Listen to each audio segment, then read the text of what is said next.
All right, let's do it live on a First Friday Miracle edition of the program. Merely Bo, the great Z. We had football today, baby, and you got to see it. We're back. Tell us everything you saw. Ready, go. How long? How many seconds are on the clock? You have 1 hour and 58 minutes to go. Well, then I better pace myself. I better pace myself, brother. It's really important. If you said 90 seconds, I could have given you everything. Look, you got 2 hours. Okay. I need it. I mean, I think you just take a real smart. It's a very smart pace to this. What I saw was, generally speaking, I thought very good attendance. Your entire cornerback room was here. Denzel, MJ, Greg Newsome. Grant Delpit was out there in the number 9 looking spectacular.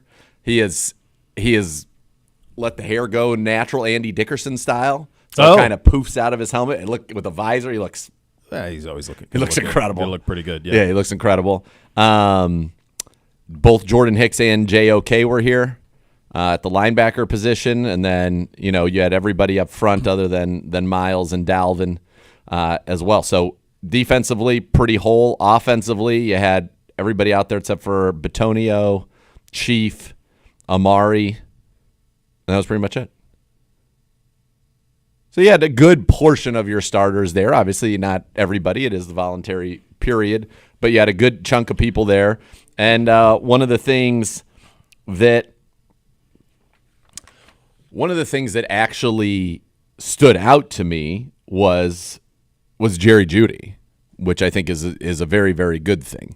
So if you're going to say, a couple things that stood out to me. Number one, Jerry Jeudy has an ability to make people look silly with his routes that I don't know that I've seen that kind of silliness in terms of the way people have reacted to a couple of his routes out there since that, like Odell, when Odell was here and was having people kind of fall down and creating insane separation. So he did that a couple times today. So that was, you could tell he's just a very natural and explosive mover. Very twitchy. Very twitchy.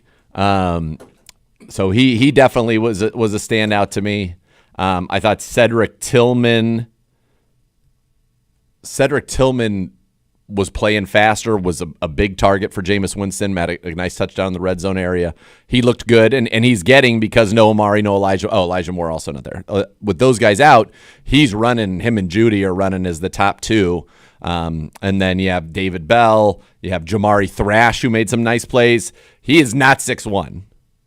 I don't know where that came. Like he's just shorter than the people that are 6'1". Yeah, but he can run. Yeah, he can run. Steve Smith loved him in this draft. Mm-hmm. He looked pretty good, and Mike Woods looked pretty good coming back from his injury a year ago. Mm-hmm. So I thought they all looked good, and then obviously Jameis can still throw the football. I mean, never been a problem. No, not a problem, and took care of the ball nicely.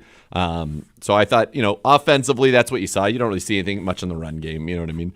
It was good to see DeWand out there in kind of like the offensive line drills, but not in the team periods. Jed Wills was still rehabbing back. But it's just good. It was good to see everybody. But what Jameis's ability to throw the ball stood out. Deshaun took all the first team reps and everything, but then just actually didn't throw the ball. So he's throwing it on Tuesdays and Thursdays with Wednesdays off, and so we'll see if we'll shift that for coverage sake going forward in terms of when the media can come out and see him. But he looked great in terms of just, you can tell he's having fun. His posture, all of that, was taking all the reps. Even when he wasn't taking the reps, was taking mental reps. So yeah, I thought offensively, and then Deontay Foreman is a big guy, and he's wearing 27. So you think of Kareem, obviously, naturally. But he looks like he's got some good juice to him. And between him and Ford and Pierre, there's some juice in that running back room. Flip it around defensively. Again, it's mostly 7-on-7s. Yeah, there's not much you can do. There's not much you can do defensively. When our starting corners are out there, they were pretty good. Yeah, they're pretty good. Yep. MJ, ball didn't even go near him, not once. And Denzel had a good one where he was covering Jeudy and forced Jameis to try to put it in a real tight window, and he just missed the throw. It was incomplete. JOK looks so fast, blew up a couple of the plays in the team thing, was like, tackle for loss, rack him up. Hicks looks great out there. And then Nathaniel Watson, the rookie that we talked about, got the only interception of the day. It was the last play in the red zone. It was like a 4th down situation. Huntley tried to force one into Jerome Ford, who kind of crossed the face but then didn't stick with it. Watson bodied him up, caught it, and then the whole defense went running down the field with him, and a whole big celebration ensued, and then that was the final play of the day of practice. But all in all, it was good. I saw some interesting things I've never seen before. Bill Musgrave was in a lot of the quarterback drills that they're doing, so talking about more RPOs, right? Yep. Are all kind of RPO based. So inside handoff, they would give it off every time, but then they'd throw the quarterback a ball and then he'd throw the bubble screen to the outside. Or they would do a handoff this way and he would boot around, and so then they'd toss him a ball and then he would throw it. Now he was throwing the ball to Musgrave, who was out there with a first baseman's mitt. Really? And was catching the footballs with a first baseman's mitt. So kind of caught it here, and then his other hand kind of just come over. I've never seen it. He caught everyone, didn't drop one. Really? Like the big floppy first baseman's Like a mitt. big old first baseman's mitt. Big pocket. I mean, it makes sense. Like you want to catch, you catch a bunch of passes from those guys over and over again. Like You gotta break your fingers. break your hand. So get the glove up there He's to got the stop glove. it. And, Did you notice that, Gibby? I was working on the stream. Thanks to Connor's help, we're good now. Connor, What legend. do we got? Connor with a catch. Musgrave catching with a first baseman's mitt. It's really cool. So I walked by Musgrave and had an unbelievable conversation right in the middle of the running backs working out. He's like, "Hey, do you smell that?" And I was like, "Coach, what are you talking about?" He goes, "Gibbs, you smell that?" Football. What are you talking about? And he points over at Frayne, and he's like, "It's where it's coming from." I was like, "Excuse me?" Jeez.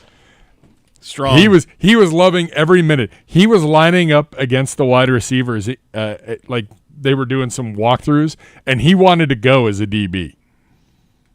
I love it. He was great. That is great. So very, very good. It's good. I can't go any further on this show without getting a better look at the hat you're wearing. I need to see. I can't recognize what that is. It's an incredible. Oh my God! It is what I thought. I could not see the writing on it. It's gorgeous. What a crest. It's beautiful, right? It's unbelievable. Yeah, a little Croatian. That is the crust of Croatia with my family name on the top of it. It's fantastic. Yeah. I've not seen this. The I've cook, never the heard- cook, the cook got it for me as a gift. A fine gift from the Fine cook. gift. Yeah. Very fine gift out of Yep. him. Okay, now Watson didn't throw. No. So a great deal of dialogue about that this morning, but there's a pretty simple reason for it. Go. Yeah, he's throwing every other day. He's not throwing 2 consecutive days, and they have 3 days of practices. So to make him throw on 2 of those days, he throws Tuesdays and Thursdays. Wednesday is his day off, but not from everything, obviously, but just from throwing the football. So that's part of the rehab that's been prescribed by his doctors and the training staff, and so that's the way it is. I think that we'll get an opportunity going forward to see, if they maybe can move that so that people can get a glimpse of him throwing the football, since that's what everybody wants. Now, they put out videos yesterday of him throwing the football. And Right, but you need to you want to see it. Yeah. Well, look, I don't know what you're expecting to see. I don't know if you're expecting Zipgate right now. Like, I don't know what. Yes, Bo. You're not expecting anything. You just want to see him throw a football. Yeah. Yeah, he's throwing. You he can throw a expect football. him to. It's the number one thing. Yeah. I don't expect him to come out and stripe it down the sideline 62 yards to Jerry Jeudy. I don't expect him to do that. Maybe he can do that. Maybe he can't. I don't care. It's irrelevant right now. I want to see him physically throw a football. Yeah. That's it. Well, That's the whole thing. Did you watch any of the videos yesterday? Yeah, I think anytime it's a slow-mo shot, Looks great. You can take a lot from that. Yeah. Certainly. No, it's all you want. Is you just want to see him throw it. That's Sure. it. It's easy. No Sounds like you'll have no to one wait out there is going till next week. Nobody out there is going to go up there and be like, well, if he doesn't throw it on the screws, he's broken. Like, it's No. nonsense. Of course not. He's coming off a major surgery. Yeah. Right? But you just want to see what it looks like. You just want to see him throw. It's the number one thing. Yeah. So that's the explanation for that. So because his schedule is Tuesday, Thursday to throw. Yep. And the availability was today, that's why you did not see it. Yep. But hopefully we'll be able to see it down the line, because that's the number one thing. You said yesterday on the show one thing that you were looking at was formationally. Were there some of that type of stuff? So yeah, it was obvious. There was again 7-on-7s, so ton of shotgun, which you would expect. I felt like there was more pre-snap motion than there had been perhaps in the past, which was Okay. it often felt like in the past it was a lot more wide receiver, I'll say specifically pre-snap motion. So moving around, trying to create mismatches, trying to get guys, and they were able to a couple times get receivers on safeties in man situations with the way that they did some of their shifts, and that allowed for completions and big plays. So I think, that's what it was. Again, it's hard in 7-on-7s. You got to get an idea of how they're deploying it, but it's a lot of shotgun, and it was all the drop back game. But conceptually, it looked good. They were pretty crisp, and Jameis looked good throwing the football.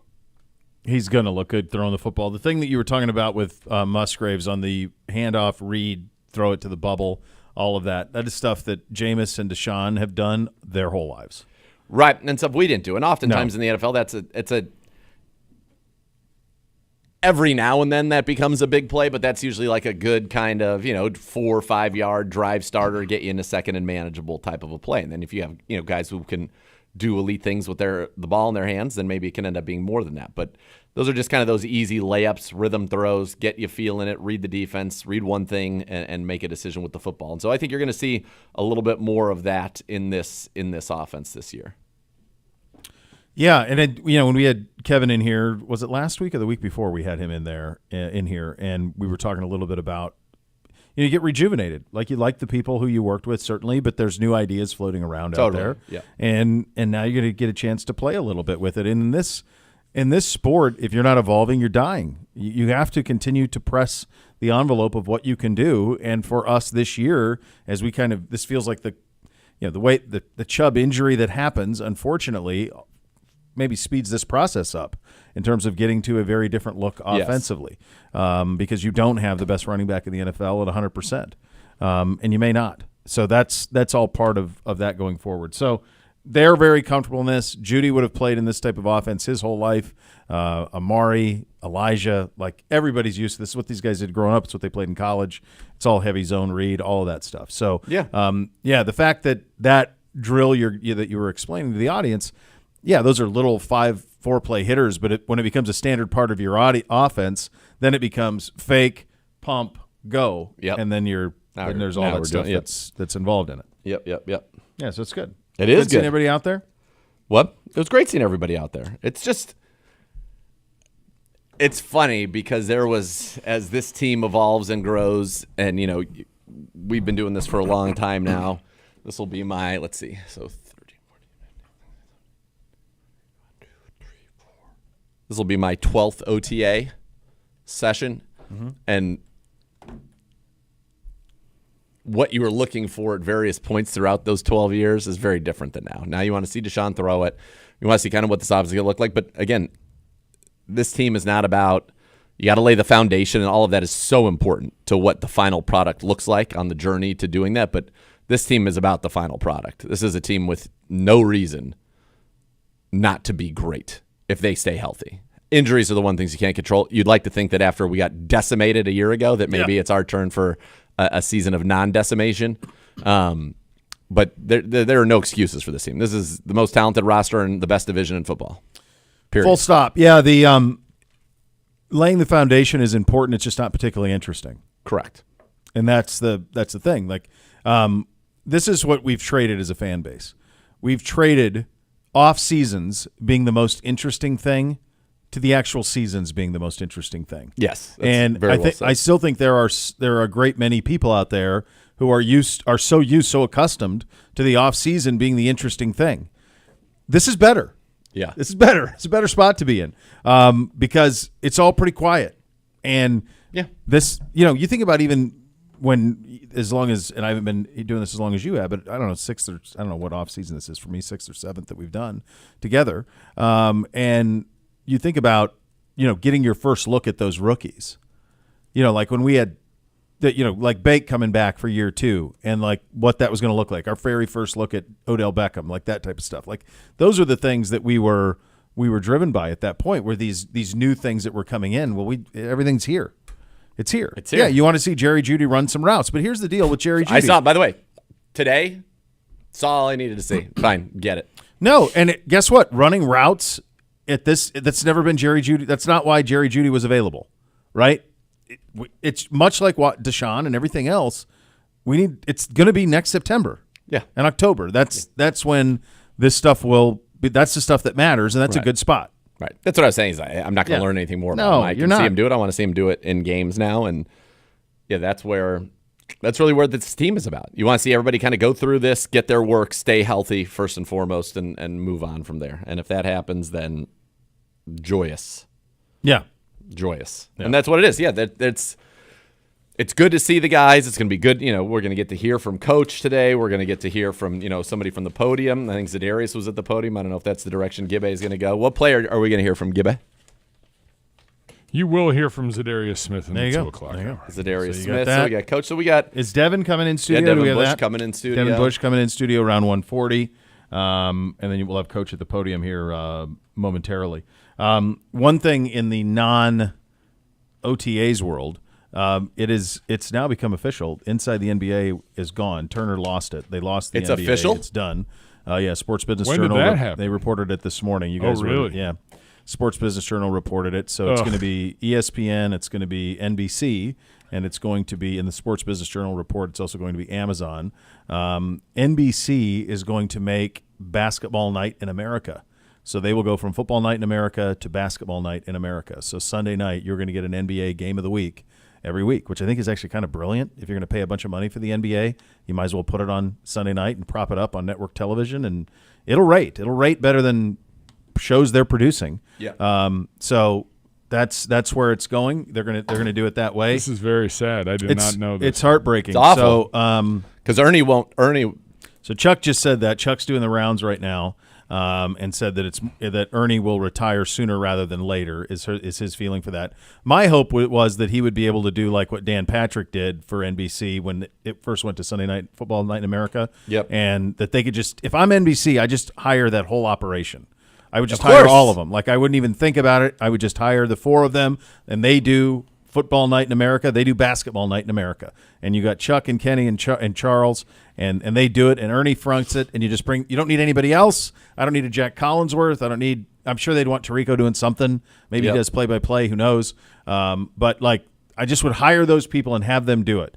But Chuck is saying that Ernie's 67, so he's certainly not that old. He just won an Emmy last night. They won last night. And that was the irony of this, is they won the Emmy for limited studio show. It's the best. That and College Game Day are the 2 most important, best studio shows ever, quite honestly, in my opinion. But it's gone, and they have 1 year left. So it'll be next year, and then that'll be the end of it. Yep. Sad. That's gonna. So you think Charles Ernie retires at the end of it? It will be an epic year next year. Well, there's probably a chance of that, but also unfiltered. Like he's now a free agent, so he will be the most coveted analyst since John Madden. Yep. When CBS lost the NFC, they went to Fox, and Summerall and Madden went to NBC and went to Fox. I don't know how many people realize that. You have to be our age to remember that Summerall and Madden were CBS. Of course. And then they went to Fox when CBS lost the NFC. Do you see any scenario in which, because while Inside the NBA is so great, it feels like they're not going to be able to keep that together? Now, maybe they could, and they'll just bring it over and put a new host, but it kind of. I think you got to have all of them or none. You got to have all of them. Yeah. When you say he's going to be the most coveted analyst, do you think there's any scenario in which he is the analyst for Basketball Night in America, that he is like actually doing the games? I don't think so. I don't think he would want that. I don't think that would be. I mean, I don't know what makes the guy tick, but my hunch is he would like to do what he does now, which is be set up. And this is what makes Ernie so great. Like he sets him up with a big meaty pitch down the middle, and then he gets to knock it out of the park over and over again. Here's the problem, though, with the whole NBC Basketball Night in America. Mm-hmm. They ditch out as quickly as possible. The postgame show airs like on Peacock. They get out because 11 o'clock news. So I talked about this morning. The biggest adjustment is they're going to have to conform to times now. Like it felt like on Inside the NBA, they could go on for an hour and a half if they wanted to. They could go on until they were done talking. We're done talking, yeah. And now they're going to have to be done. I don't at like times. that. So my hunch is they'll put most of it into the pregame show, Like they would do the pregame show. When does Football Night in America start now? Is it like 8:20? But they'll probably do basketball. the game starts at 8:20, 7 but o'clock. like it's 7 o'clock. So my hunch is you would do like an hour studio show, and maybe you start the game at 8. Yeah, start right at 8. Start it right at 8. Ends around 10, and they can have a half Have hour a- to an hour if they want. Half hour, an hour. About at the end. 10:30, 2.5 on a game. Okay. then So you get then a half they hour get a on the half backside. hour on the backside. That would be the way that I would do. Maybe he goes to ESPN where you got more of a form. Yeah. Who's going to have the finals? Well, that we don't know that yet. Can- I mean, it'll be can probably you mixed imagine- around. It could be NBA. By the way, they got Tesh recording in Nashville this summer. He's going to re-record Round Ball Rock, Yes. which they sold to Fox, but that's going to go back to NBC. Yeah. So but it's Why do they need to re-record it?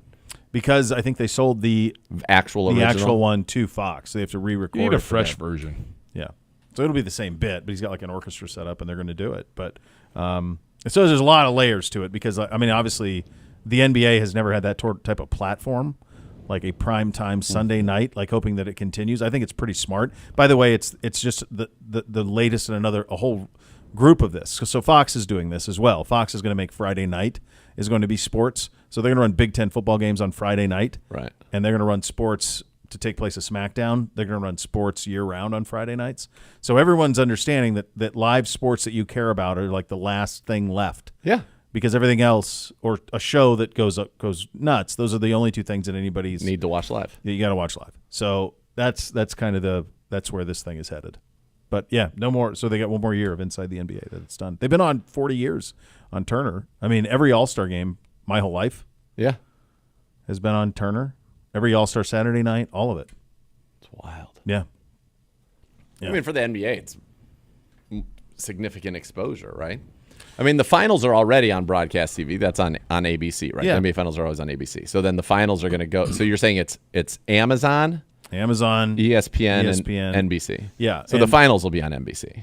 or ABC too. I mean, I don't know that that's they may have With just ESPN. taken the I Turner want to say slot. ESPN and ABC still have the finals potentially for the next 10 years, no matter what. The question was going to be So who's number 2 and who's number 3. So then if you get Barkley, then Barkley's got to go to ESPN.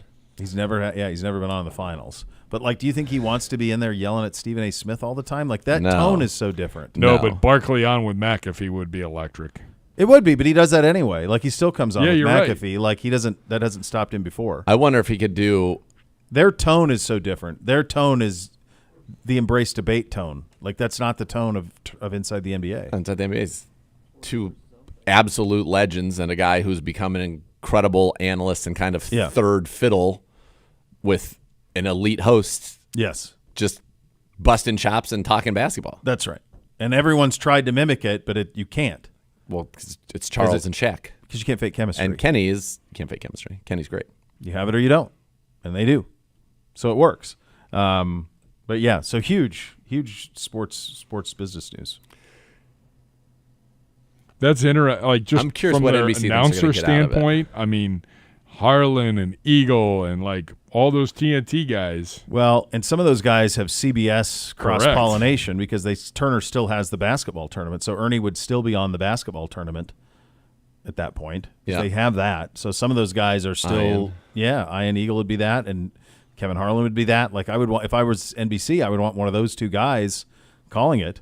But isn't Ian Eagle, doesn't he do, so he does the national championship. He's the number 2 Fox team or CBS team. Yeah, with Charles. He's not leaving that. No, of course not. No. He's got it set up, and then Harlan would be So the they one. wouldn't but, let him. They wouldn't let him do NBC basketball.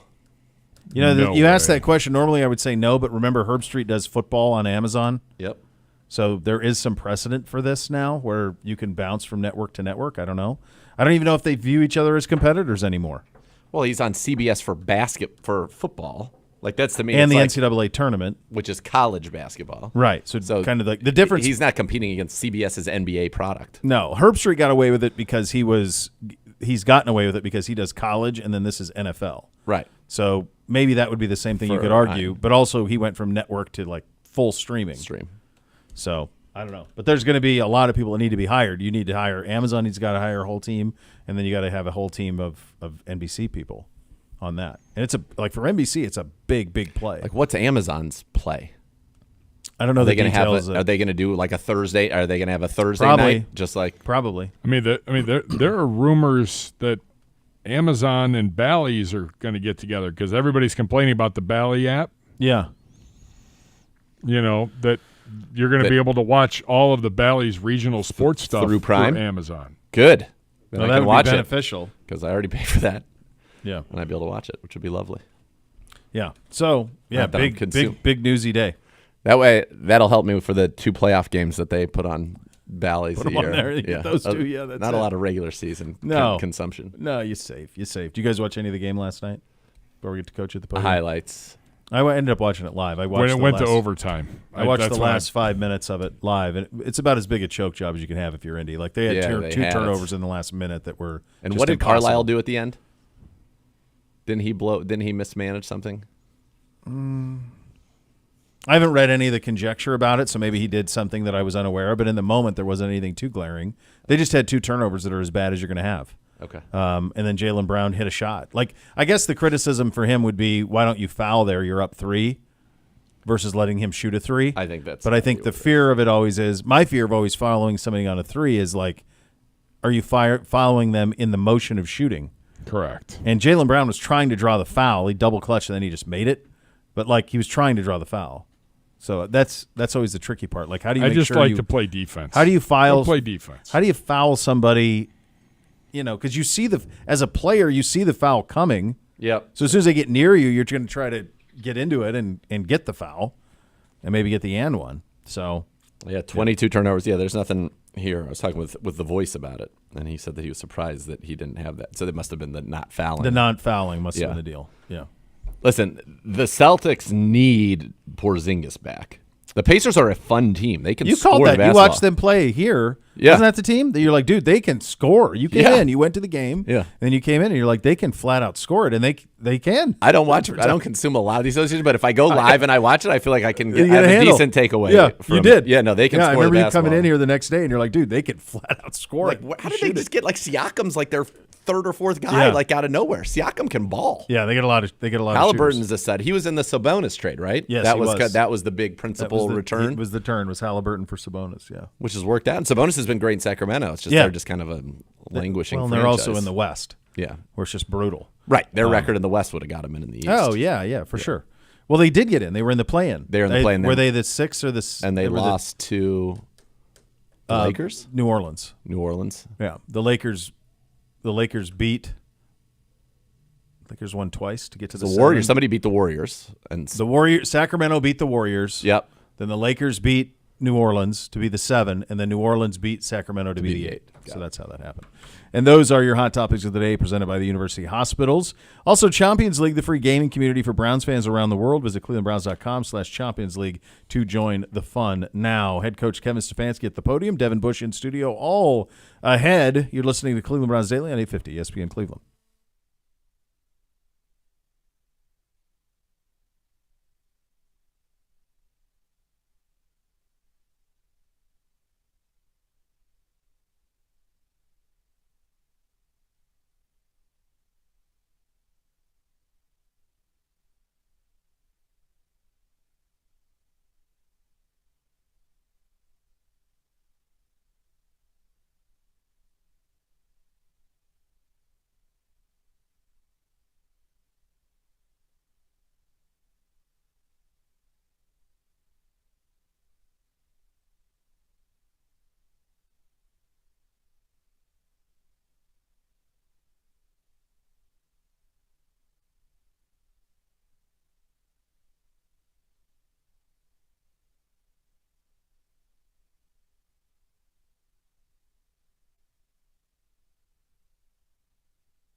850 ESPN Cleveland.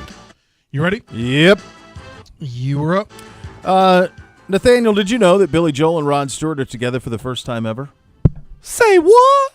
It's Friday, September 13th. Oh, gosh. Good. We have time. You got some time. It's at Cleveland Browns Stadium. You can buy the tickets right now. Yeah. Here's what you're going to do. You're going to go to clevelandbrownsstadium.com, and then you're going to go /Billy, and that's the symbol, not actually spelling out /. So clevelandbrownsstadium.com. Got to be used with slash symbol, from Guns N' Roses, right? Yeah. That hair was something, wasn't it? He's like, come on, November Rain. That top hat. Unbelievable. Just rocking a top hat. They were so formidable as a kid when they dropped. Dude. Yeah. It was like They this are is another level. Because you had Motley Crue and they were great too. But you had like all of those Def Leppard, Motley Crue, like all of that stuff, and then all of a sudden, like that first track of Welcome to the Jungle, when you got that tape and you hit play, and that was side one, song one, you went, well, that's different. They, along with Motley Crue, I don't want to disrespect I love Vince Neil, Motley Crue, but they are to me the peak of out of control rock and roll excess and debauchery. I would think Poison would be right there with them. Fine. But their tone was very different. Their tone was very playful. Yeah. Whereas like Guns N' Roses' tone was not playful. Oh no, and I mean like what they lived, like the way debauched. that they conducted Yes, themselves. they were all That's debauched. what I mean. But I think Motley Crue and Guns N' Roses were the most. I don't know if anything could ever top Motley Crue's operation. Crue. Yeah, that's why I said I wanted to make sure I included them. They had to be included. But Motley Crue also had like there was a little bit of kind of fun to some of their stuff. There was nothing fun about Guns N' Roses. Dr. Feelgood. Yeah, there was a little. Makes you feel all right. By the way, that's clevelandbrownsstadium.com/Billy and Rod 2024. That's right. And you don't want to miss them because they're together and it's for one night only. Right. Just talk to the voice downstairs. He's ready. I think if he could buy a whole section, he probably would. Be amazing if he bought a whole section, just sat by himself. Might be able to. Soak it in. You might be able to. What if He he's could like, do it. guys, you're going to sit with me. I'm in. I'd go. Of course I'd go. What am I doing I'm probably doing you something. You have obligations. Before we get to Coach, I just came across a story that I wanted to share with you. Go. That I find to be Go. delightful. Just tickled me. Go. Xander Schauffele was on Pardon My Take today. All right. Xander said that he's in a group chat with a bunch of other golfers, including Scotty Scheffler, and someone in the group chat changed the group chat photo to Scotty's mugshot. That's from Cleve TA. Sourced that out for me, so thank you, Cleve. That's good. That's boys will be boys. They are, yeah. There's nothing. Wow. There is nothing better than the group chat. The group chat is always pure Horsing joy. around with the boys. It's totally. Go play a little foursome, Yeah. grab some meats. For Mario. Everybody wins. Yeah, That's how you do it. I don't know. Gibbe knows. Does but Gibbe know? Gibbe, I am in an alpha group chat. There's contact has been made. Oh yeah, that's real. Yeah, Let's With go to. who? Well, we'll get to that. the Alpha King. How do you know The Alpha King. Yeah, we'll go to the podium. Here's Coach. How does he not? You're not. See Deshaun throw yesterday, but from what you were able to see, how much has he progressed in terms of his whole recovery, and how much more are you seeing from what you've seen previously? Yeah, I think he looked like himself to me. I've been able to watch him the last couple weeks now that we've gotten into phase 2, so I've seen him throw. He's making great progress, and we will continue to just follow the medical team on this, but he looks like himself. Can you give us a taste of what the plan is like? How often he's throwing? Kind of is he rotating days? We're rotating days for now. That will change as we get into mini camp, as obviously when you get into training camp. But for right now, he'll be throwing every other day. Hey, Kevin, when you signed Naheem, what kind of conversations did you have with Ken about how he can help your offensive passing? You know, it's so helpful when you're signing a guy that comes from a team where you have a coach on the roster, can fill you in on what that person's about off the field, how they're on the field, what they're like in the meeting room. So Ken was able to give us a great picture of Naheem and who he is as a person and a player. So we're excited about his skill set. I think everybody's seen him over the years make a ton of plays. I was curious, in the offseason when you're kind of working the gym, do you look at what the defense did in year one, and you finish one in various matches, but maybe the season doesn't end with the type of performance you're hoping for. But how do you as a coach go about looking at later, a blueprint and putting a plan for improvement when you finish first in so many statistics? It's really interesting. Year to year, things change, and every year stands on its own merit. And I could let Coach Schwartz speak specifically to it, but I know Jim and I know the conversations we've had. We want to be better on defense. There are plays that we feel were left out there. I think if you talk to Coach as he watches the tape over the course of the season, he was surprised we were able to stop anybody. He feels like we can be so much better. Some of that comes from different things we can adjust. Some of that comes from putting guys in positions to go make plays, but we are in no way satisfied on defense. You said that he got to work out in rehab with Deshaun in LA and then here too. How beneficial is that when guys are able to get together in the offseason and get that work in outside of Rio too? I think it can be really beneficial, Cam, and as you know, there's a dead period to it where we can't talk to the players and we can't have them in our building, but if they want to go throw on their own, that's great for us, and I think it just builds a rapport, obviously, on the field, but also builds a rapport off the field. Dustin Hopkins 100% after that injury. Yes. Jim, we saw it with Deshaun, going through like the mental reps, right, and doing the everything but the throwing part. Obviously, you think there's value to that, and he does too. So, what is the value to going through those type of reps? Right. I think it's something we always talk about. It's mental reps.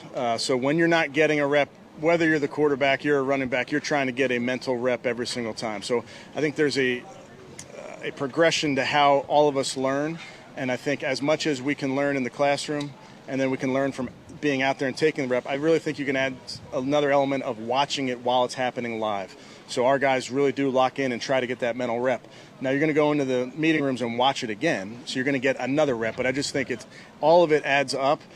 We don't want to be passive observers out here on the football field if we're not in. And especially with the switch to whatever changes are with Ken's offense, that would be even more beneficial. Absolutely. And I think it's important year to year. It's certainly important this season to lock in on all those adjustments. And some of those are nuanced. Some of those are maybe terminology.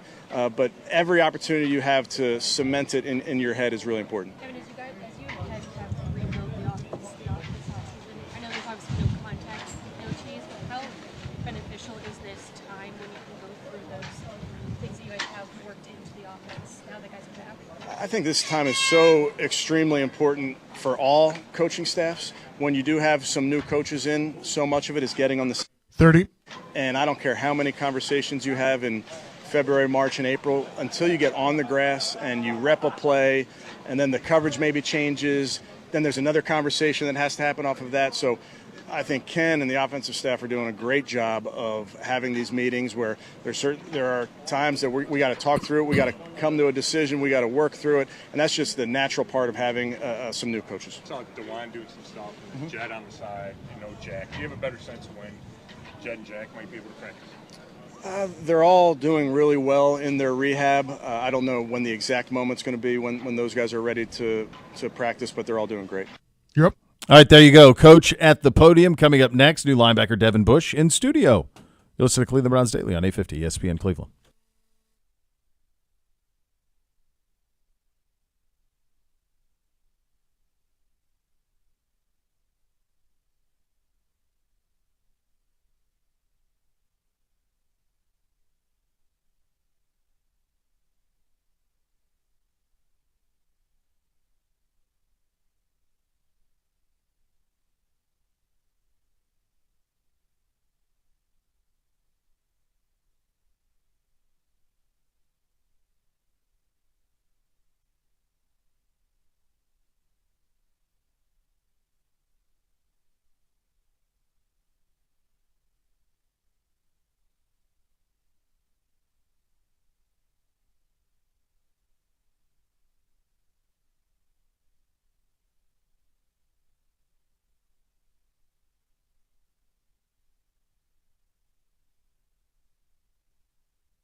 All right, welcome back into Cleveland Browns Daily. We're brought to you by Ballybet, sports betting partner, your Cleveland Browns, now live in Ohio on 850 ESPN Cleveland. Joined here in studio by new Browns linebacker Devin Bush. And back to a good part of the country. I mean, this played your college ball at Michigan, of course, and then, of course, Pittsburgh Steelers out of college.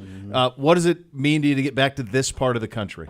It means the world. I mean, I'm back connected, I feel like. I got my family close by. You know, I'm on the same time zone and stuff. I'm not far from home, so I'm glad to be back, honestly. When you start your career, you kind of know Michigan, Ohio State. You start your career with the Steelers. You know, probably Steelers, Cleveland Browns.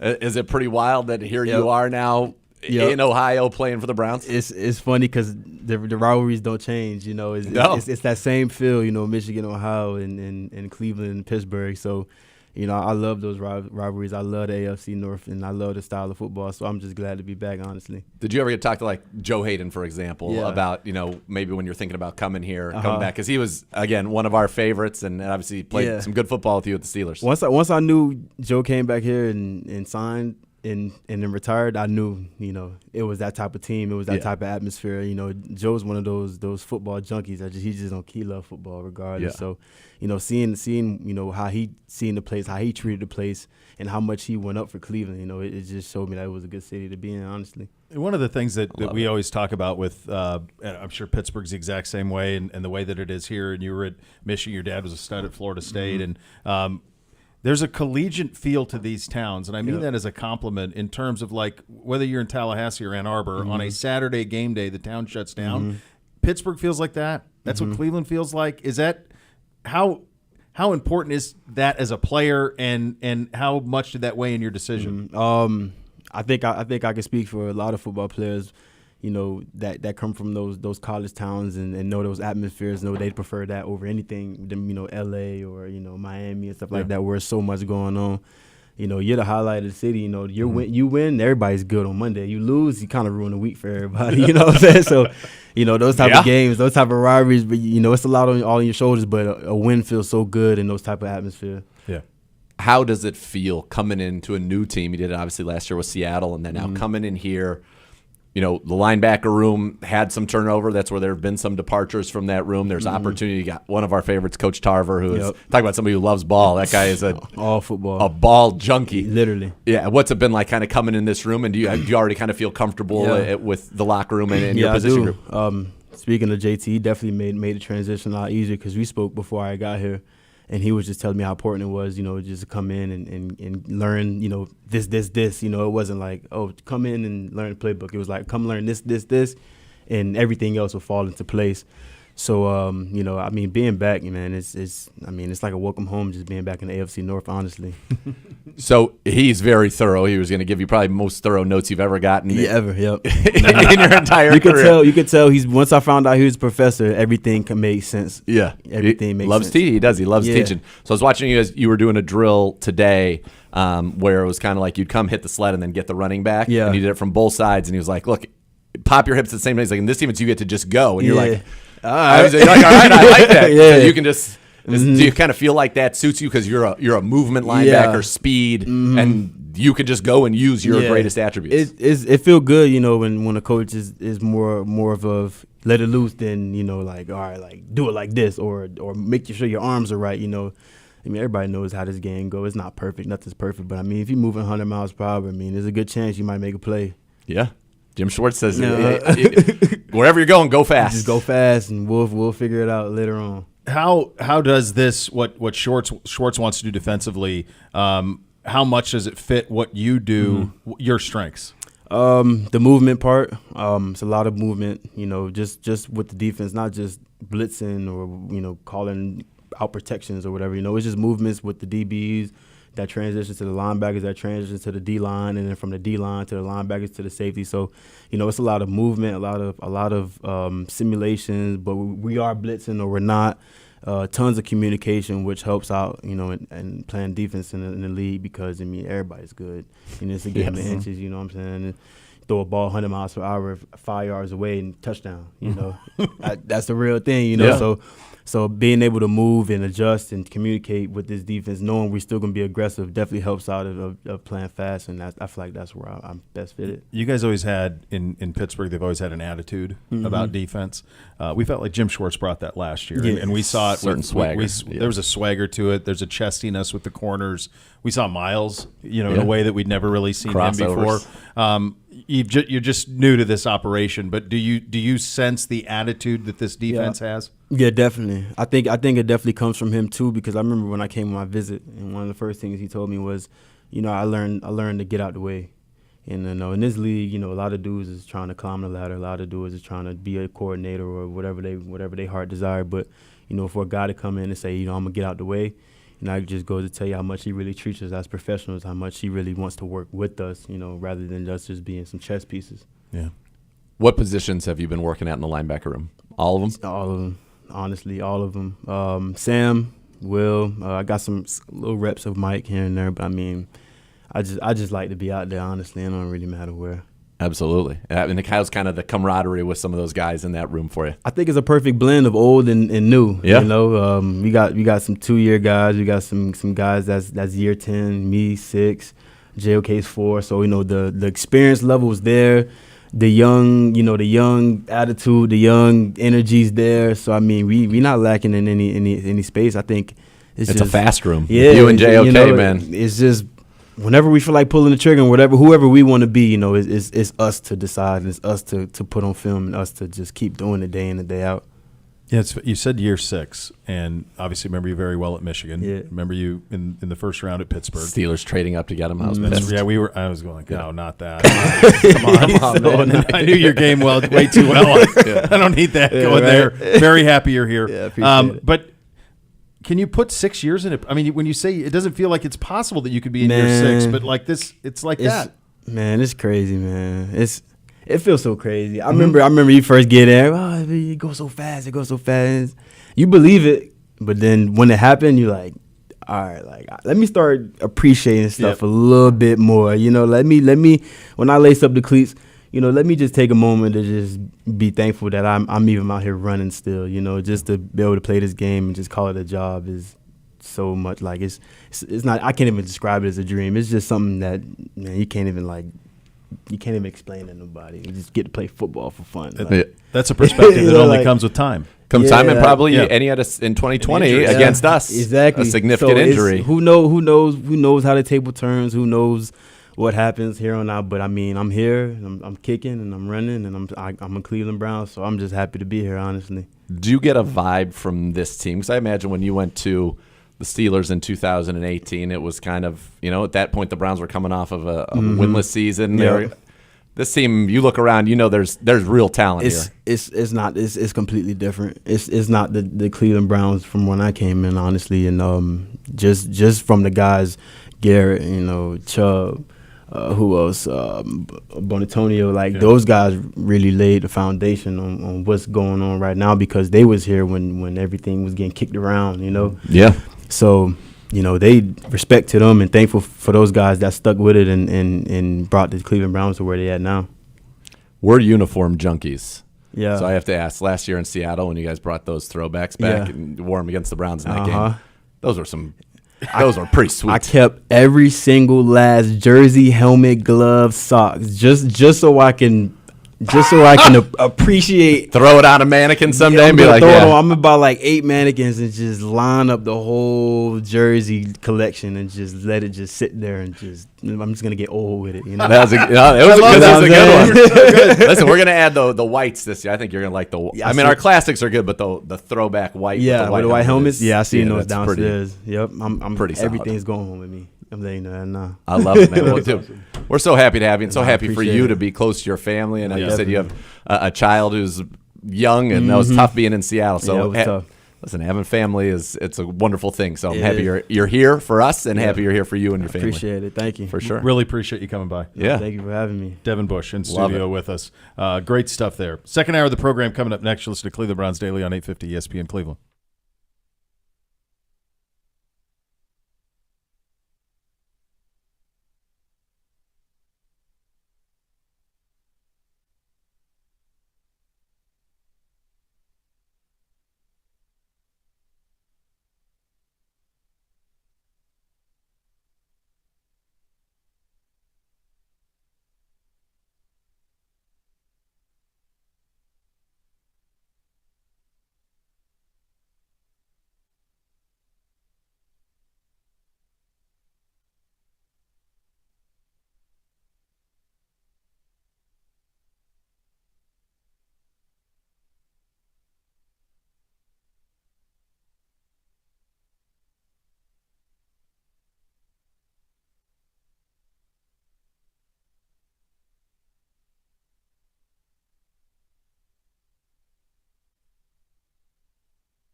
All right, second hour here on a First Friday edition of the program. Time to go around the league. NFL spring odor meetings are happening in Nashville. Guess what, mate? Australia is a goal for NFL international games in the future, per Ian Rappaport. The NFL has already launched an academy in Australia. We want to go. Where are we going to draw the line? I don't care. I want to go. Do you have any friends you and I have in Australia? Yes, we'd kill. We're I would Australia's love that. team. Do you know, for us to get there, I'm pretty sure it's about 18, 17? Oh, for sure. It was, yeah, for sure. It's got to be close. Yeah, 20 hours, 18 hours? I don't know. Yeah. Who cares? We got to go. Can you imagine us palling around? Dude, I would have the best time. Yeah, I can imagine a lot of things. We'd have a great time over there. We would have a great time. Like, let's go. But to your serious point of where do we draw the line? Yeah, this would be long past drawing the line. This is absurd. Yes. This is ridiculous. And I don't understand what you're hoping to get from it. You would need to come back to your bye week for sure. And you'd probably need to come off of a Thursday night game beforehand so that you could get over there and try to get your wits about you. I love that country. I love so much about it. Same. But at the same time, I don't understand what the gain would be. Like, are you going to really import more football fans, create more NFL fans in Australia? People who are huge football fans in Australia, like our good friend Dabo, they'll come. They flew to L.A. to go to the Browns and the Rams last year. Yeah. And had the time of their lives. Right. And his crew is epic. Great crew. Great crew. Yeah. He's Brisbane, right? He is. Yeah. Yeah. Yeah. And then we have Dave, who's he's in Melbourne. We get a lot. Man. But I guess what I don't understand is I don't understand the upside in it, in all of this. I don't understand going to Brazil. Yeah. I know I understand the thinking of it, of we need to get more, because there's only one thing that the NFL is envious of the NBA, and it's the worldwide market the NBA has. Because the NBA is really popular in China. It's really popular in the other parts of the world because basketball is played everywhere.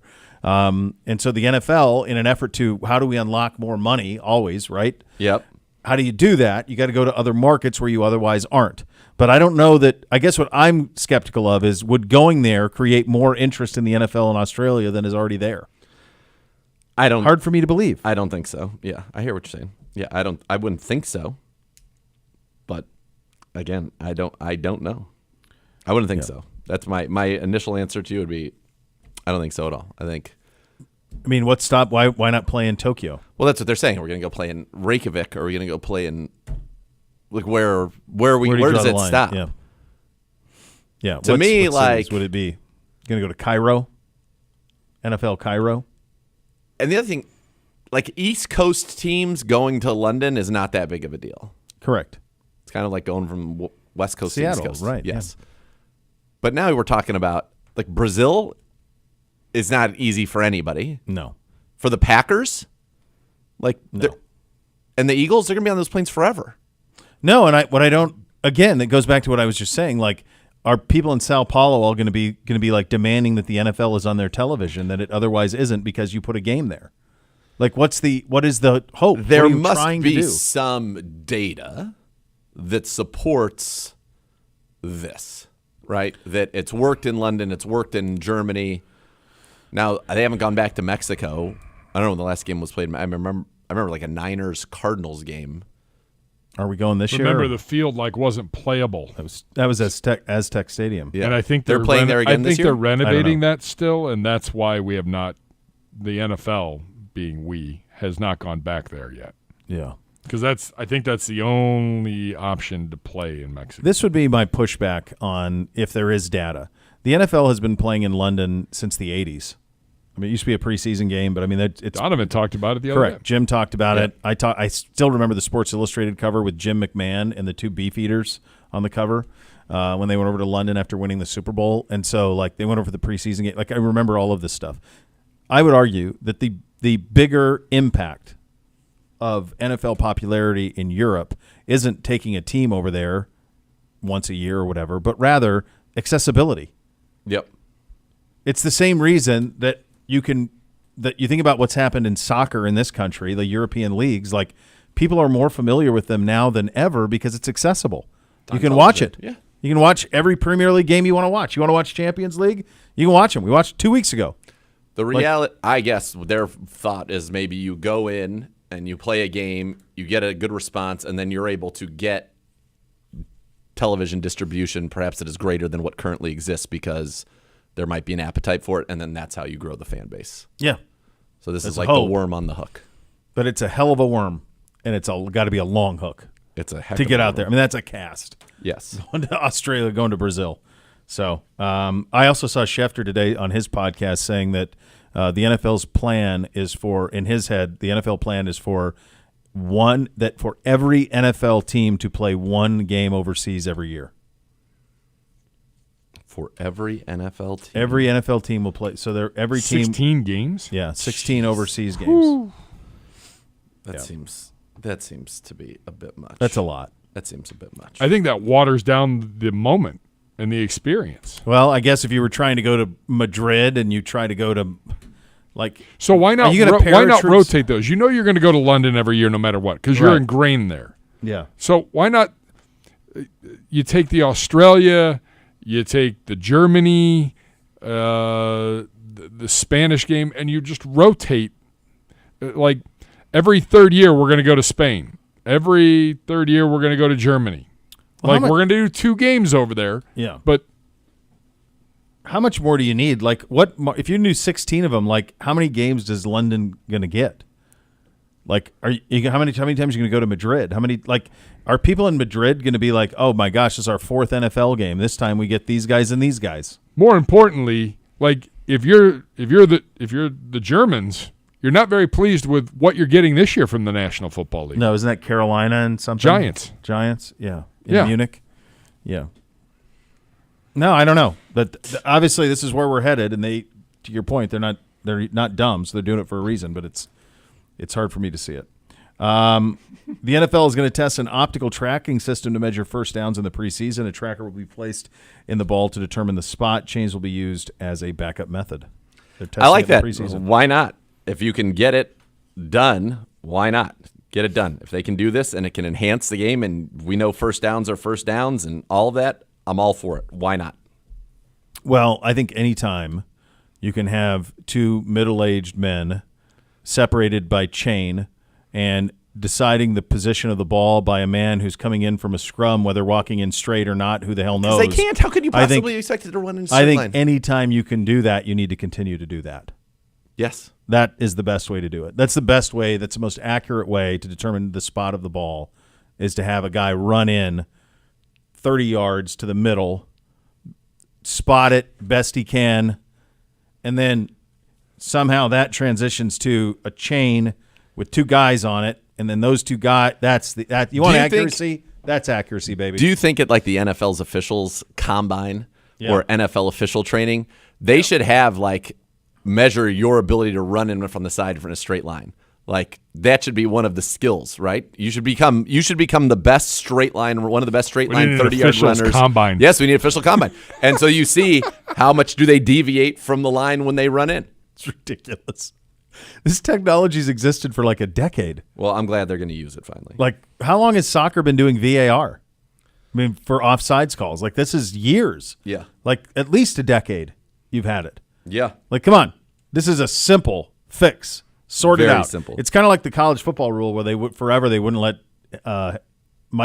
speakers in helmets in college football. Yeah. Like, what are you trying to protect? The technology exists. It's not hard. It's not.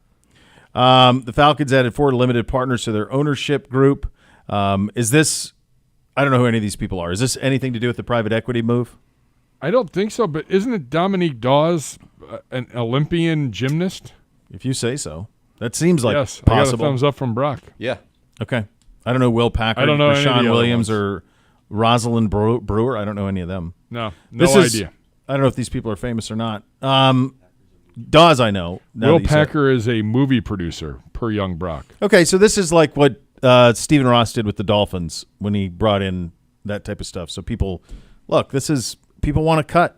Yep. It's a good business to be in, and if you can use some influence to get there, God bless.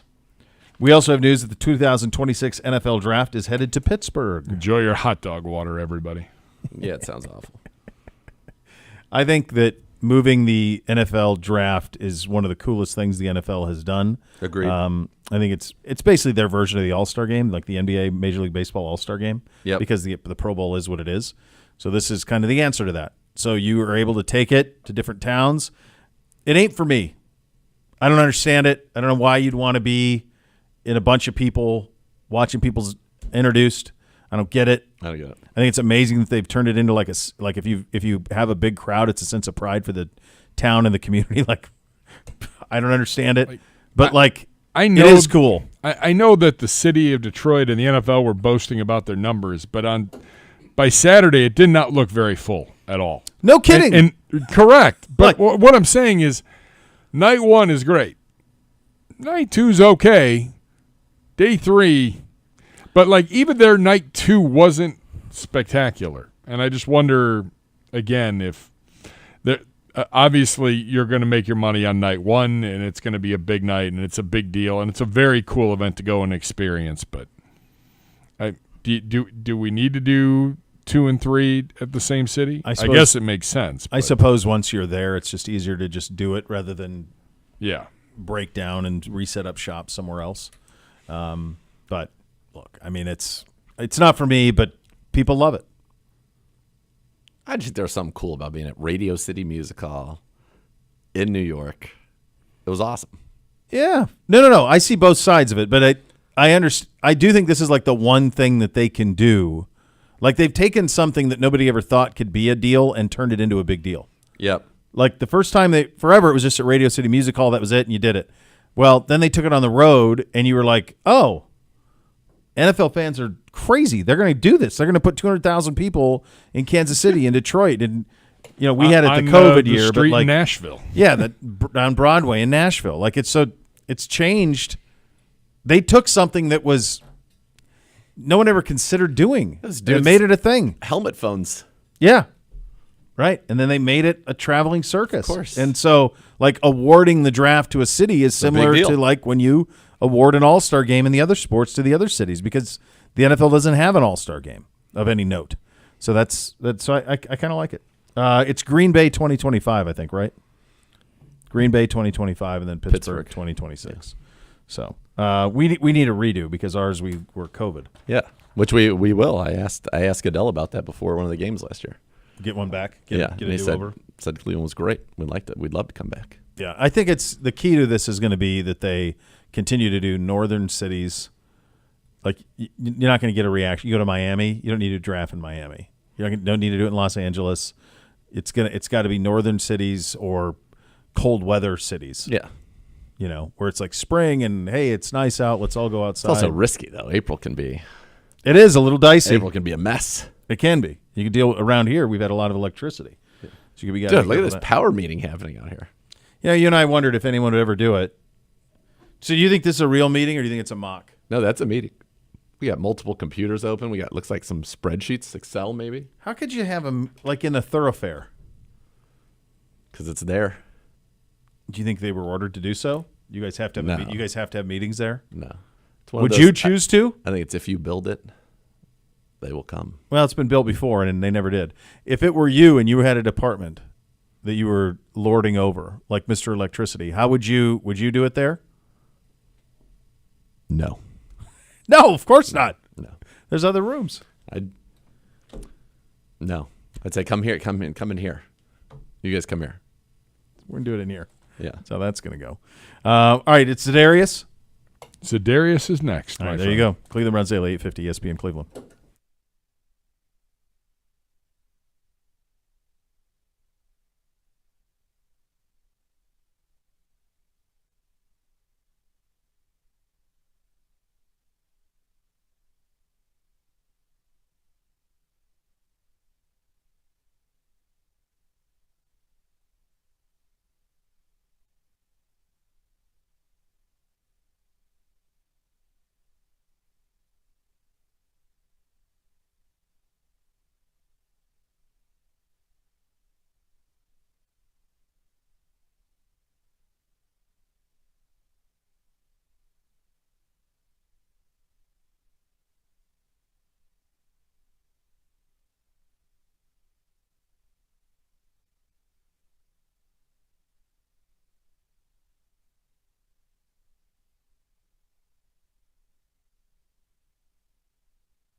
Hey, it's Bo here for the James B. Beam Distilling Company. James B. Beam Distilling Company, over 200 years of pushing flavor forward and taking American whiskey in an entirely new direction.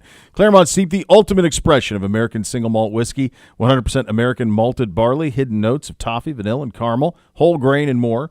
American single malt whiskey isn't bourbon or scotch. It's something entirely new. Explore the endless flavor in single grain with Claremont Steep, an American single malt whiskey that could only come from the James B. Beam Distilling Company. We did get this from Rich before we get to Za'Darius. He said we made it to the 2018 draft in Arlington. Actually pretty cool. NFL history, combine activities, spotting players, doing installations. He said that they saw Nick Chubb at that one, and signings. I get the appeal, plus Sure. families hanging out, throwing footballs, just taking it all in. Football It's a spectacle. convention. It's like a convention. Yeah. So I get I get it, man. Here's Za'Darius Smith at the podium. So we gotta start with. You're down. Just woke up one morning, man, and thought I was ready for a change. I said that now that I'm 30, I want to go with a new look. I've been talking to my parents, my mom and my kids, and they all was like agreeing with me. So I'm glad I did it. I look better, I look younger, I look slimmer, so I'm happy about it. Your teammates been saying. For sure. Say that again? Your teammates been saying. They like the new look. They say I look younger, so I'm happy with it. I'm not the unk anymore, as they, classify me as. But I'm just happy to be back, man, with the team and just getting started with OTAs and just getting ready for training camp as it come upon us. How'd they react when you walked in the room, though? Ah, man, they didn't know who I was. But a lot of people had jokes, but, it's all love, man. Like I said, this is a brotherhood. You can come in how you want to and be yourself here. So I'm just happy to do that, man, and just excited about the new haircut. For sure. What was the chief motivation for you to re-sign here? The culture, the chemistry with this team, man, everything, the brotherhood, man, the team camaraderie. I had chances to go other places, but I felt like I didn't want that, man. I felt like we didn't get to where we wanted to last year, man, and we got something that we need to finish here, and hopefully we can get that done this year. When you look at the way the defense was in year one, obviously finishing one on a lot of metrics, Yeah. but obviously the playoff game not being representative of what you guys think you are. Yeah. What do you think is like one level of improvement, one level of improvement for you guys to really, make that run? I said more time, man. Like I said, going into year 2 now under Swartz defense, everybody can now, get a little more comfortable. For myself, coming from a 3-4 system, I was always a guy who had to stand up, So just being down in the 3-point now, not really looking at formations was something new for me. But now I'm starting to get the hang of it, man. And as you can see, this year you'll see a better Z, I can tell you that much. How much do you take pride? You see Miles go out and lead DP. Yep. How much do you guys as a defense, especially as defensive line, take pride? It's like, we sort of, it was him and his talent, but, we made, we said that before we even came in for training camp that he was going to get that. We saw that, from how he was working and preparing before practice and just the little things that he was doing. And as we all know, he's a freak athlete, man. It's big for him, but we all are happy for him. Hopefully we can run it back this year, man, and hopefully somebody else on the defense can get DPOY this year. But much love to him. I talked to him, and hopefully he'll be back soon. Talk to Dalvin, talk to guys like Shelby, man. So hopefully everybody will be back soon to where this thing can really get going. Why do you think you guys came up short in that Houston game? I don't know, man, but I know something Coach told me earlier, man. We're not even going to talk about the past, so we're going to focus on the future. How about that? Yeah, for sure. That was a great answer, right? Not really, but bigger than me. How much, as you've gone on in your career, how much have you, have you adjusted and, yourself as you go through this offseason program and, fine-tune what you need, and how different is it for you now, maybe compared to 5-10 years ago? I said doing the little things, fundamentals. If you continue to do that before and after practice, man, you just better in your craft. I know I got a coach who always told me if you don't use it, you'll lose it.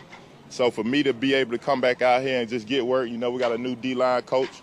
We're learning new things. A bunch of young guys, man, who want to learn. So it's all good for us in our D-line room, and hopefully we could come out and be a #1 defensive line this year. So what are your impressions of Jacques then? I mean, it looks like he's really detail-oriented, pretty Yeah. I mean, what are your impressions of himself? I like him, man. Younger cat, man. He coming in, got manners, man, and he's wanting to learn. For real, he's the first one in the meeting rooms before we get in there. So that's a big thing. But I also told him today that we didn't have any snacks. So for sure, he got to make that happen tomorrow for us.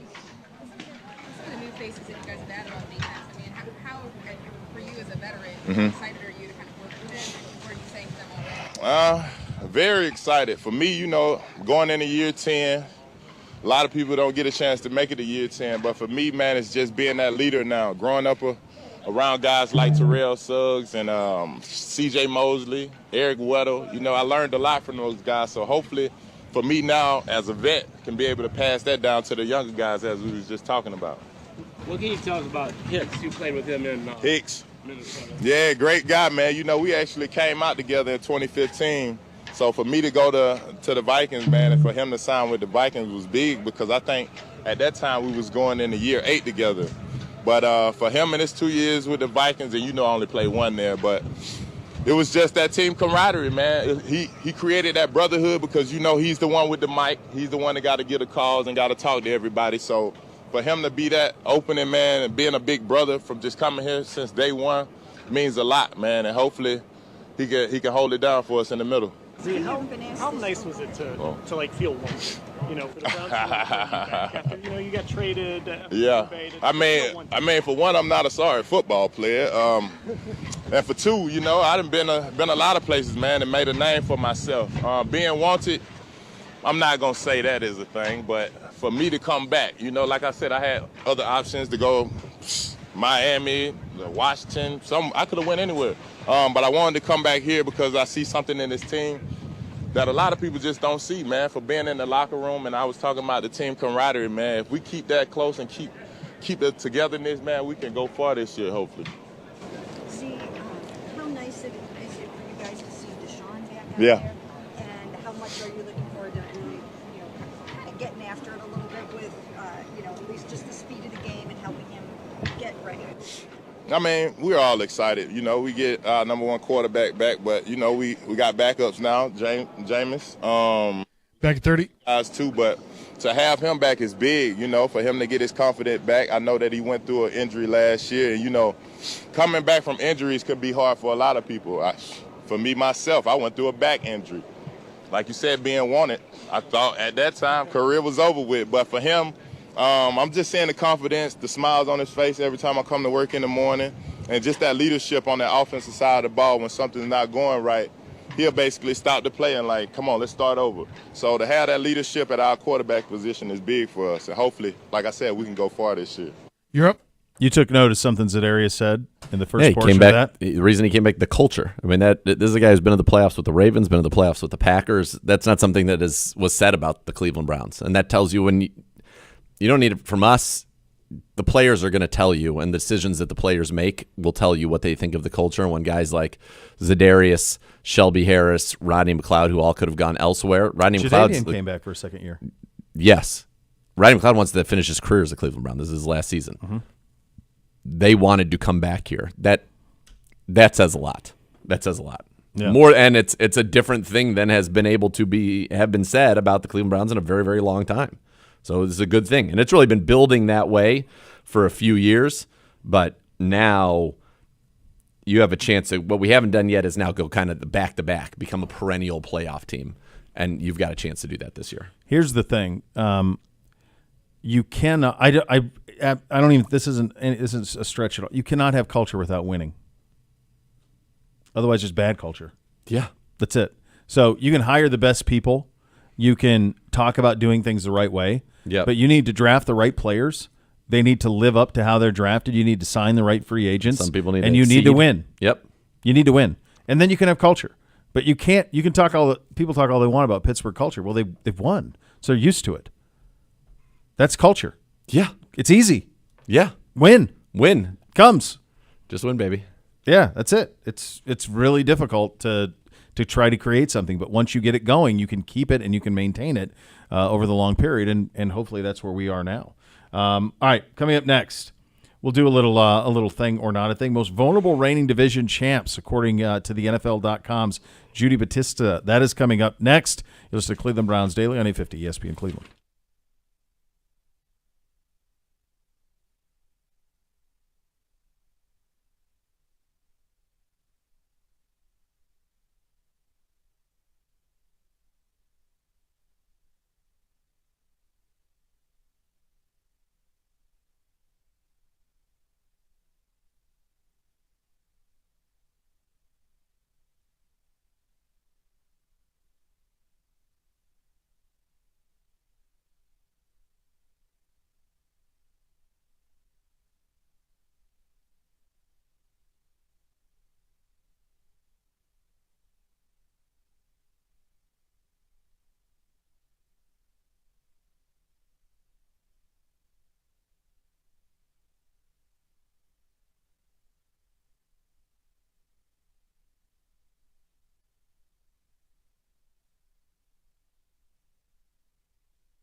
Get your Cleveland Browns single game tickets now. All the great matchups at Cleveland Browns Stadium. Visit clevelandbrowns.com/tickets or call 440-891-5050 to purchase today. Hello, Gibby. Hi, boys. Gibby. Young Brock had a question yesterday, and I was saving it for today. Okay. He said, we were talking about the show rundowns for the week, and I mentioned First Friday. And Brock said, wait a minute, tomorrow's Wednesday. You don't have this right. I said, it's First Friday. I'm pretty sure that I do, and I tried fair to that he's got a explain question. the Fair. First Friday miracle.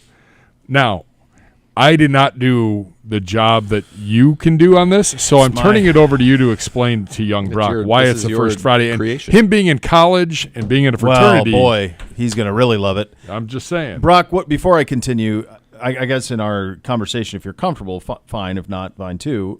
We don't have to get into it, but your age is what? 19.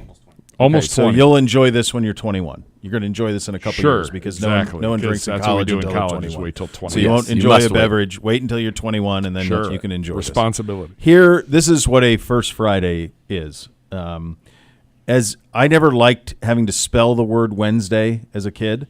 I did not like the idea of the fact that it doesn't sound the way that it's spelt. They should just flip the N and the D. Would have solved it. But they didn't, so they left it stupid. Take so the E fine. out. Right. I always thought Hump Day was lame. Hey, happy Hump Day. It sucks. So, in an effort when I was in... Come on, the camel was good. There were some good ads. Some good ones. So, in an effort to get in the right frame of mind, this is like 20 years ago when I was in Tallahassee, I created First Friday. And it's a mindset, first and foremost, of act like Wednesday's Friday. And so go out, enjoy yourself, have a cocktail. Worst case scenario, you tie one on maybe a little too tight. All you got to do is get through a Thursday, and it's another Friday. You're right back in it. Right there. You're right there. Ready to go. And who wouldn't want 2 Fridays in a week?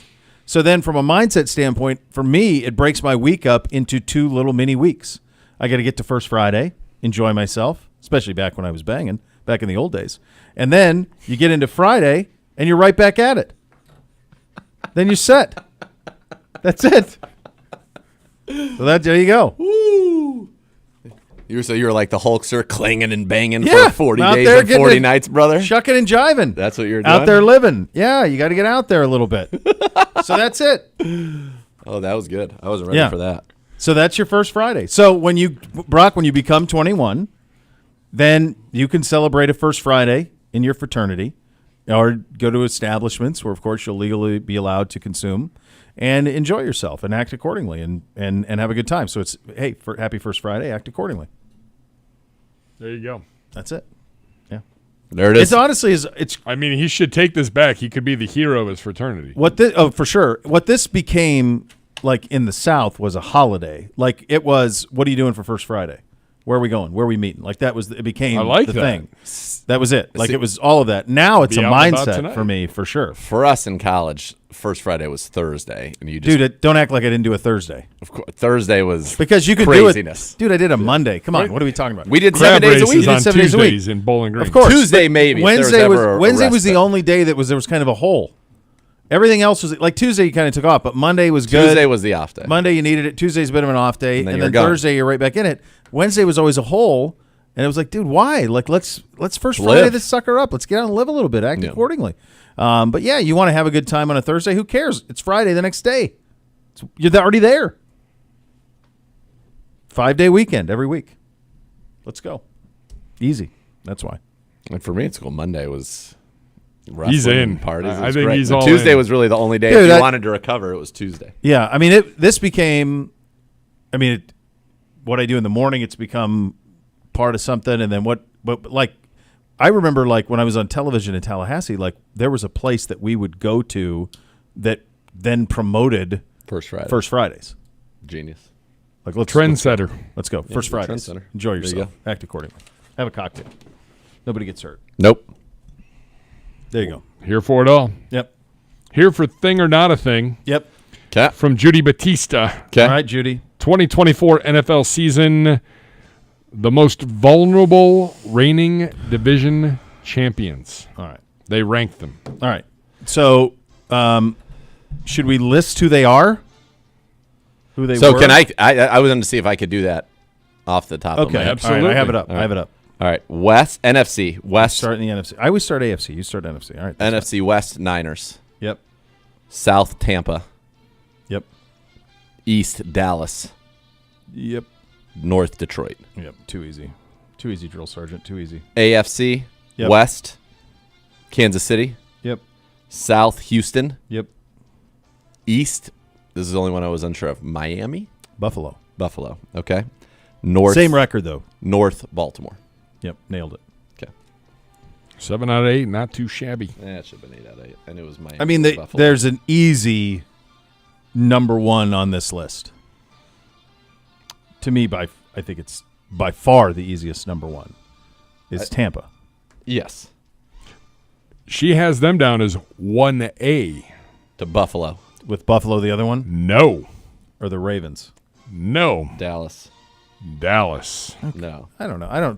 I could see Dallas winning a division again. Well, I don't think. Here's I think the thing. You have to remember, like, there was a point at the first half of last year where it felt like Philadelphia was impervious. Yes. Yeah. To all that, and then they just kept acquiring. Then they became very normal as the season went along. So, like, it's much more easy for me to project. I can see it's easier for me to see Dallas winning the division again, even though they didn't do anything this offseason. I understand how she could have them there. Whereas Buffalo, Tampa Bay is the easy one. Buffalo, the Ravens, like there's roadmaps for those that seem just as plausible. Now, that's interesting because we had Philly on an unbelievable pedestal last year, and rightfully so. They acquired a ton of people in the offseason. They made some great moves. They have all this talent. But the first time we watched them in joint practices, we were like, there is something a little different about this group. That maybe they're good, but maybe not as good as we all thought they were. And that's what you get out of joint practices more so than any other preseason game. Yeah. Well, I think the other thing is like there was a price to pay for what they do with Jalen Hurts. Yes. Yes. It's a lot of hits. Yeah. So like if you're going to do that and get him mangled in that push-tush thing that they do. Which they're not going to do anymore. That was Jason Kelsey really was the engine. It was the combination of the two that made But like that work. he's going to get battered. Yeah. And that's what happened. Yeah. So she has number 1. 1A was Dallas. See, to me, it's Tampa Dallas and Dallas. So Dallas has one challenger in Philly. The Giants are not a challenger. At least I don't believe the Giants are a challenger. And Washington is not a challenger. No. In the South, Tampa Bay, I think, could be challenged by either Atlanta or New Orleans. Yeah. In the East, Buffalo, which I think legitimately could be number 1 on this list. I thought they were going to be the one with Tampa. They can legitimately be challenged by both the Jets and the Dolphins. For sure. And in the North, Baltimore can be legitimately challenged by Cincinnati and us. Well, and even Pittsburgh. Yeah, okay. I'm not crazy about it, but like all they do is win. Correct. Like so there's 3 there. I think that NFC West. Can you make an argument for Houston too at 5? I don't know that. I mean, I think the most Jacksonville, impervious is San Indy. Francisco. Like San Francisco they have the straightest path, best roster. They should be the last. Like them in Kansas City, but even Kansas City. Well, the problem is all those teams took a step back. I mean, like Kansas City could go like Kansas City 14-3. I think Kansas City is as unopposed as the Niners. Yeah, they're both just. And in fact, I would say the Rams are more likely than anybody in the AFC West to maybe be good. I don't have a problem with that because the only thing is like I'll give Harbaugh credit. Like no, he knows how to win. He knows how to win, but like they got a lot to build. The Detroit Lions have, I think, 3 reasonable challengers. Oh yeah, I think Chicago could step up. Yeah. Green Bay for sure. Minnesota's the worst of them, but they still have a ton of talent. Yeah. Yeah. No, I agree. I think if we were to do this, can we agree Tampa number 1? Most vulnerable? Yes. Yeah. I'd say Tampa and Buffalo. You know what? I don't know about that. Oh my God. Before we even go on, did you see Rodgers' press conference yesterday? Yes. No. So he answers this they ask him about him being vice president to RFK Jr., and with a straight face, he goes, I don't even know how he got it out, but he goes, I had two choices. I could either be vice president or I could still keep playing football, and I wanted to keep playing football. And I'm just like, that. What? I mean, it was wild. It's a wild press conference. Wild. And the New York media, Do you think they're he's not being serious? I can't tell. No, because he's really good buddies with A.J. Hawk, and A.J. Hawk's a good dude who I know really well. And so I think this is all. I think a lot of this is shtick. I do. I don't think he believes all of it, but I think he enjoys. Enough of it. I think he believes some of it, and I think he enjoys being in the middle of it. He's being talked about. Yeah, he's relevant, and I think he likes messing with the media a little bit, and so no, I don't think so. All right, sorry, but as we were talking about the Jets, I don't know that I wouldn't. I think Buffalo's vulnerable. is more vulnerable than Tampa Bay because the division is easier in the NFC South. I just think that. I think they're similarly to me. They're the two most vulnerable. That's the most vulnerable in the NFC, and then this is the most vulnerable. I guess in I'm the just AFC. more I could see a scenario where because of how much winning they've done, Josh Allen puts an operation on his back, and they go 11-6, and that's good enough. If they go 11-6 and make the playoffs, he's probably the favorite for MVP because I have no idea who he's even throwing to. Yeah, I mean they went 11-6 last year. I mean, I just could see. They've won there. Like they're not worried about it. I know. I'm looking at the division. Like, if I'm all right, this is the way I'd put it. If we could say that the threats are similar based on we could all agree Buffalo's better than Tampa Bay, even with everything that's happened. We could also agree that the threats for Buffalo are more considerable than the threats for Tampa Bay in terms of Miami and the Jets. Their ceilings are very high. So then it just comes down to I would bet on Allen more than Bake. Absolutely. Yes. So that's why I have Tampa fair. Bay 1 and Buffalo 2 on that list. Who would you put 3? Is Dallas 3? I think Dallas. I think the Ravens are 3. I had Ravens 3, Dallas 4. Ravens 3, Dallas 4. I think I might put Houston 4. I think we're crowning them real early. The only thing is in that who's going to come up? Is it Jacksonville? I don't believe in Indy with what amounts to a rookie quarterback. So the biggest threat for Houston is Jacksonville. Yes. Like Anthony Richardson's not going to come out. He's not going to be. No, but they were after a whole year out. They were a playoff team. All right. So then should Houston? They were a playoff team. They were a play away from winning their division. Indy? If the guy doesn't drop on fourth down, and that was with Minshew. But I think I'm also buying into the idea that, well, I don't know that Richardson will be better than Minshew. He'll be different. Very. Who did they add somebody? Flacco. Yeah, our backup. Yeah. They signed Pittman. They have Josh Downs. Do they have Mixon maybe? By the way, Pittman got hurt today in their OTAs. There was a collision. He was down for minutes. Wow. Before walking off with trainers. That's not good. Can't get hurt. I think Houston's going to be fine. So they're not a Super Bowl contender. Would you move the Lions ahead of Houston, knowing the competition in the NFC North? I would probably have Houston 5th, with Jacksonville as the biggest threat. I think Detroit's in a pretty good spot, to be honest. Detroit's in a good spot. Green Bay's good. Jordan Love's good.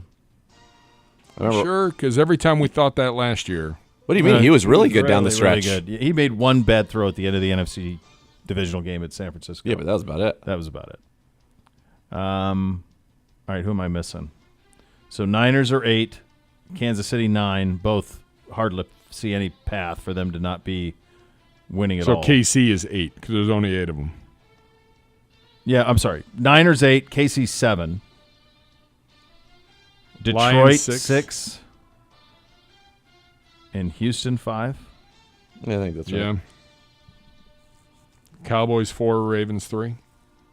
I think there's a decent gap between the first 4 and the next 2, and then there's a huge gap between the next 2 and then the last 2. Yeah. Like if Kansas City it would take like an injury to Mahomes.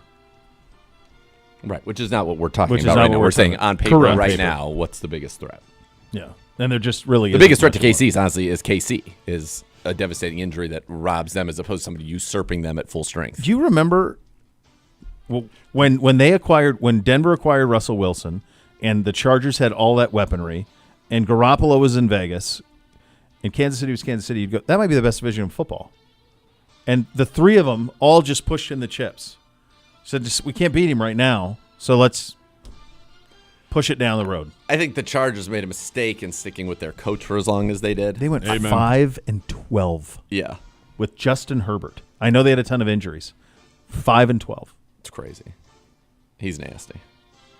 I'm not going to be picking them in the preseason this year, though. This will be the year you don't. Don't you guys worry about it. That's thing or not picking that. All right, there you go. So much more to come. You listen to Cleveland Browns Daily on 850 ESPN Cleveland.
All right, there you go.